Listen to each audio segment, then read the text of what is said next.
When the United States Army Air Forces adopted the North American P-51 Mustang, the cost per plane was a seemingly affordable $50,000, about the cost today of a luxury SUV.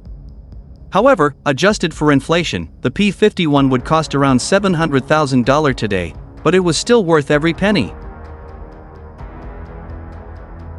When the United States Army Air Forces adopted the North American P-51 Mustang, the cost per plane was a seemingly affordable $50,000, about the cost today of a luxury SUV. However, adjusted for inflation, the P-51 would cost around $700,000 today, but it was still worth every penny. It was the last piston-engine fighter to see widespread service in the U.S. military and could easily go down as one of the best aerial attack weapons ever devised.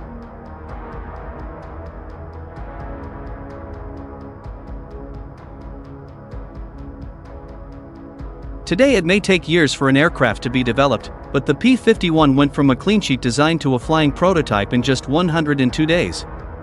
The aircraft was actually designed and built to meet Royal Air Force (RAF) Fighter Command's requirements.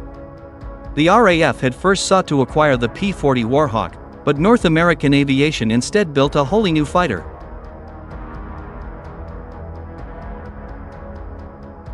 The RAF first used the Mustang in combat operations in October 1942. In addition to being used to escort RAF bombers and confront enemy bombers over the UK, the Mustang was also employed as a ground attack aircraft over the Dortmund EMS Canal. After the original Allison engines were replaced with the Rolls-Royce Merlin engine, the Mustang became enchanted in its ability to serve as a multi-role combat fighter. It was so aerodynamic that it could outpace the RAF Supermarine Spitfire, which was equipped with the same engine.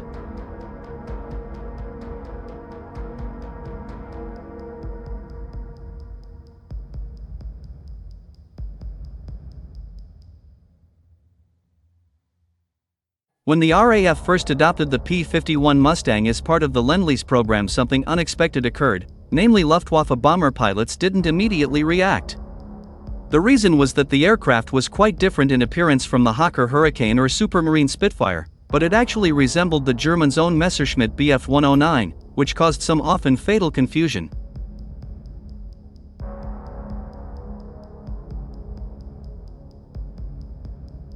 While that gave the RAF pilots an advantage at attacking the bombers, some British ground crews mistook the P-51 for the Bf 109 as well. Fortunately, training caught up and such friendly fire incidents ceased. The P-51 was also one of the most durable aircraft employed by the Allies, and the American bigger is better mentality helped ensure that pilots could survive close calls with the enemy and even a crash. The only downside of this was that some of those that did crash was recovered and even repaired by the Germans. While none were ever likely used in combat, the Luftwaffe did rebuild a few for evaluation and testing.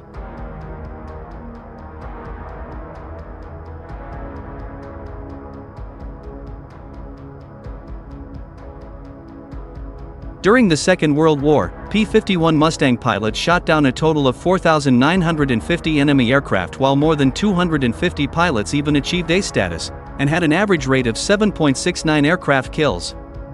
The aircraft was quite the deadly warbird thanks to its armament, which included 3.50 caliber Browning and /M2 machine guns in each weapon.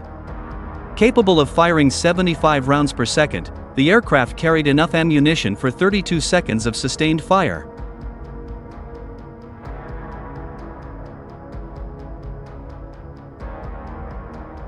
Over a 5-year span, 1940 to 45, 16,776 P-51s were produced, roughly 350 aircraft per month.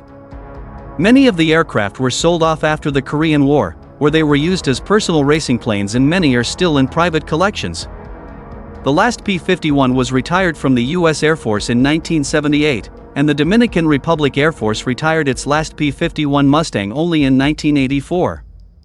However, today there are fewer than 300 Mustangs still left in existence, and just half of those are still airworthy. A few of those can still be seen in operation at the annual Reno Air Races.